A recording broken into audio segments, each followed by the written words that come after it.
Welcome to the Real Estate Espresso Podcast, your morning shot of what's new in the world of real estate investing. I'm your host, Victor Menashe. On today's show, we're talking about what we can learn from this year's Super Bowl. But first, we have AMA episodes on the podcast that is Ask Me Anything, and I'd love to answer your questions. If you have a question that you think is going to be of broad interest, send it in. I'll answer it live on the air. Send your questions to victor@victorjm.com. That's victor@victorjm.com. We are back. On today's show, we're talking about what we can learn from this year's Super Bowl. This year, we went to a Super Bowl party in Mexico, and we watched the game surrounded by fans of each team. Two tables in front of us were wearing New England jerseys. Tables next to us had Los Angeles fans, and as Canadians, we're pretty much neutral, just there to enjoy the game.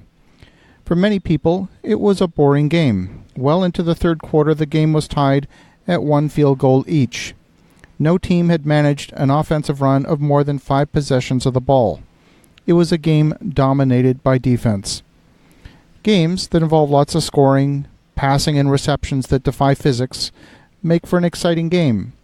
Watching a game that's dominated by offense is so much fun.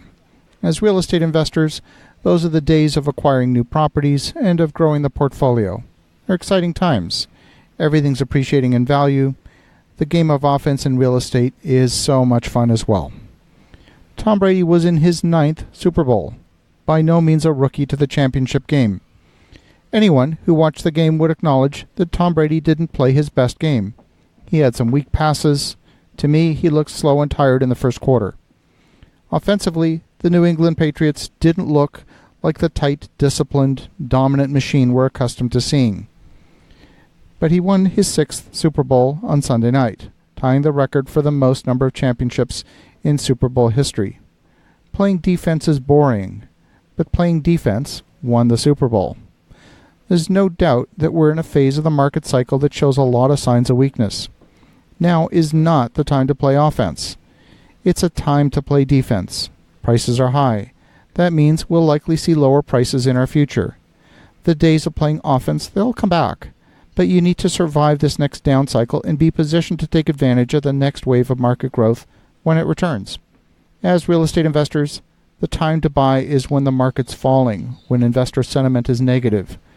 We may not want a repeat of 2008, but we do want to see good buying opportunities in our future.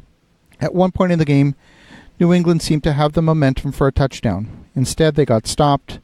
They set up for a field goal, and when the kicker missed the uprights, possession was handed back to Los Angeles. That's what we call a failure. But it wasn't the kind of setback that resulted in defeat of the team. It wasn't a bankruptcy. It was only a setback. They'd be back to take another run at scoring. And so too in real estate we suffer setbacks. Contractors who don't complete the work according to contract, surprises in the scope of what's needed, plans examiners who appear to change the rules on you in the middle of a project, just like when a referee makes a bad call. But here's the most important lesson of all from the Super Bowl. If your team wins or loses, you don't win or lose. The players on the field are the ones who win or lose.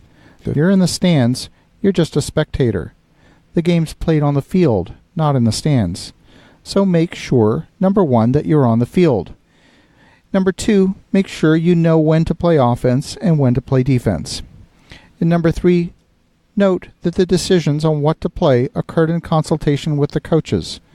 The winning team had an experienced coach who was almost double in age of the losing team's coach. The experienced coach had been to 9 Super Bowls. He had seen it all. As you're thinking about that, have an awesome rest of your day. Go make some great things happen. I'll talk to you again tomorrow.